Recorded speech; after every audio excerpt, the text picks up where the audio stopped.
Phone. That's it, yeah. I think that was a big thing for him. It was so close with Thierry.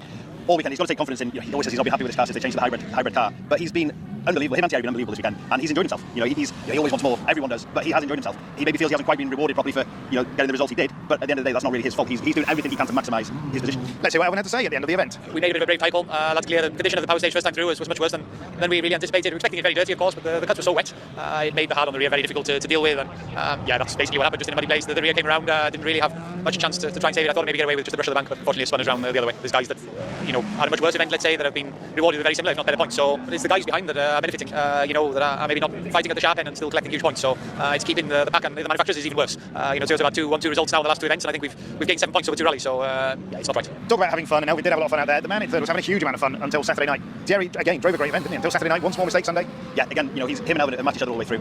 Thierry, he had a little bit of a lead. And the great thing, they've both been in different situations. They've both been on the wrong tyre at times. They both had small problems, but they have just kept matching each other.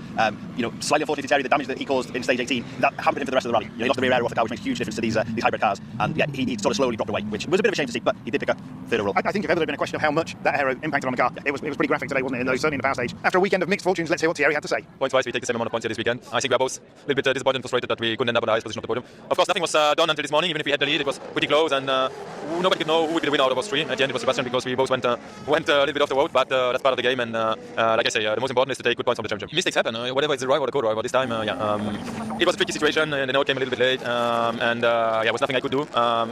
That's part of the job. Of course, the frustration was really high immediately, but at the end, I don't point with the finger on somebody. I do mistakes, and co-driver can do mistakes. They had a very tough job this weekend. Just off the podium was Oitanak. It was a tricky event? I'm not sure it was a tricky event. Yes, there was a lot of understeer in the car. He said he knew he was going to struggle when he came here, but ultimately he's come away with pretty good points, 20 points. He has, and I think that's sort of surprised everyone a little bit. He's had issues all weekend, pretty much. He's not feeling happy with the car. He mentioned that Thierry has quite a unique driving style on tarmac, and both him and Andreas have struggled to get to grips with the car. It's been everything all weekend. He hasn't managed to. He had a huge moment.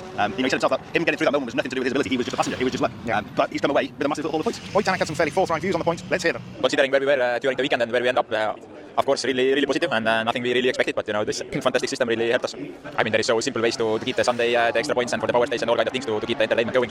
But sport should still stay somewhere as well. At the moment, actually, but we were thinking that Elvin did only one mistake. He had only one spin, and then he scores less than me. What all kind of things I was doing, and Seb, who won the rally, he gets just 1 point more than I finished fourth. So I mean, there is the sport part is missing at the moment. But okay, it is what it is, and we try to maximize. And from our position, we maximize quite well. Yeah, that points debate that is going to rage for a long time. The FIA has said that they will keep it under constant review. So Danek's right. Maybe the FIA does need to take a look at it. As we said, the debate will rage on for a long time. It was Andrea Formo yesterday. He was fighting for fourth place, and we talked to him at the end of Saturday about that battle with Tanak, and he said, no, it's not about that now. I've got my points for Saturday night where I am trying to get to the finish on Sunday. It's all about the Sunday race now, and that it does kind of take you by surprise again when you hear the drivers talking in that fashion. But ultimately, at the end of it, Formo had an issue today, as we've already discussed, but he's come away with 5 points from the power stage. Yeah, and when we spoke to him last night, he clearly said that event's over. It's all about the Sunday now. We start again and we go again. His plan was to push all of Sunday, trying to get as many points as he could. He had the issue with the steering on the first run through the power stage. That changed his outlook then, and he said, right, it's all about the power stage. Totally all about the power stage, and Sebastian Ogier said it kind of right. At the minute, it feels like everyone's a winner in WRC. Takamoto Kansuta, he won Super Sunday, and let's not take anything away from Taka. He drove brilliantly on 3 or 4 stages today. He was a little bit steady in the power stage. Otherwise, superb. Ogier won overall, and then we've got Adrian Formo celebrating a power stage win. It does feel as though there is a bit for everybody. It does. It's very confusing. I think one of the guys said that in the press conference, no one is happy because no one really knows exactly who's won what. And the podium's not the same. There's not the same. Yes, I won a round of the World Championship because this dude over here said, well, actually, I won a bit as well, and then these other guys. We have to balance all of this with the fact that today we have been absolutely on the edge of our seats. It's been totally enthralling. My brain is fried from trying to do the maths of working out who's going to win, who's going to take the most points. So it's been a fantastic fight in Rally 1. Rally 2, it's been a Citroen benefit. Two Citroens here. 1-2 with Nikolai Greizen beating Johan Rossell. Superb result for the French manufacturer. And a superb result in Junior WRC for the FA Rally Star drivers. Roman Jurgensen winning. Estonia got its future sorted. And of course, Australian Taylor Gill in second place. Congratulations to them both. It's been a great race in Juniors. Great race in WRC too. It's been a great race here in Croatia, hasn't it? Yeah, it's been all weekend. Friday we waited for the rain on Saturday. It never came. We sort of got through Saturday. Thought, it didn't really turn into much. And then Sunday arrived and it just blew everything upside down. We were sat. We'd done the first stage. Nothing happened. So we were on our way back down the road, sat typing in a cafe, minding our own business, completely relaxed. And then suddenly it all started. And there was a great Alistair Lindsay, our brilliant head of content, did a superb social graphic. And it was 8 minutes that the world just went a bit bananas. Didn't it? 8 minutes to change Rally Croatia 2024. That's exactly it. So no, it's been a fantastic event. Don't forget Pacific Northwest, Dirtfish's home round of the American Championship. It's been the Olympus Rally in Washington. Click here to keep up to date with all of the videos from our colleagues and our great friends Brenton Kelly and Brian Davis over there stateside covering Olympus for us. Simon Hughes. It's been a great weekend, hasn't it? I mean, just first asphalt round of the season, it's been an absolute corker. It has. The competition has been so close, and it sets it up nicely. We now go into the European gravel events. It changes slightly, but yeah, we can't wait. Absolutely, it's been an absolute delight to be here. We hope we'll be back. Croatia is out of contract from the end of this year. We'll see if we're back here in Zagreb. We've had a fantastic time. Stay tuned to dirtfish.com for all the news.